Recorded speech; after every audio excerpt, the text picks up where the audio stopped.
Yo, what's up guys? How are you? Ito ay gagawin tayo ulit dito, Mercedes Mainline 4. Ito siya oh.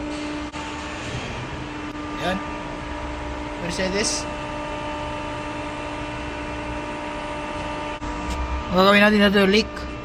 Ito, nagli-leak dito. Pero na-reseal na nila yung kun eh, yung oil pan.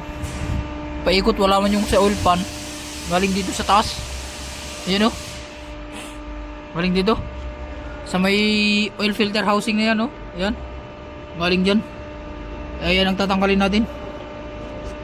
Tanggalin muna natin itong starter. Ayan oh, tanggalin natin itong starter.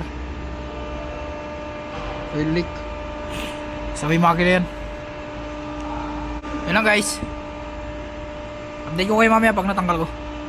Yan lang guys, bye bye. Ito yung galing oh, yung tulo. Yan oh,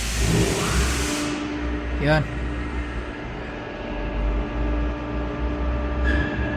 yung oil filter housing na yan. Yan,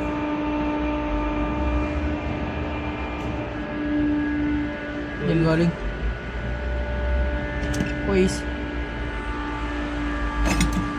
Poison to? 14? Yun lang. Abi? Abi mahal po sabay. Shout out! Abel, shout out! Tanggal ko na yung oil filter housing. Ito siya. Ito.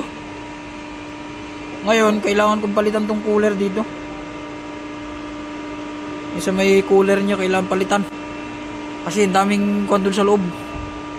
Ang daming parang silicone na nakabara dun sa loob. Kailangan palitan. Saka ito, meron naman na to, kalso lang, ito wala.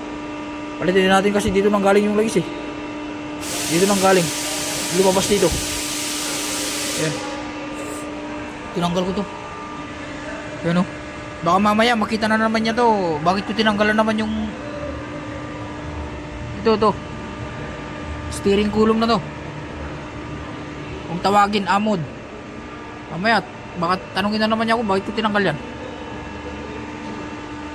Yan siya, galing dyan. Yan,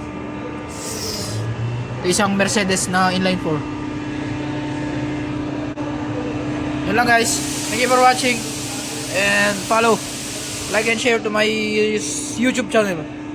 Yan lang guys, thank you.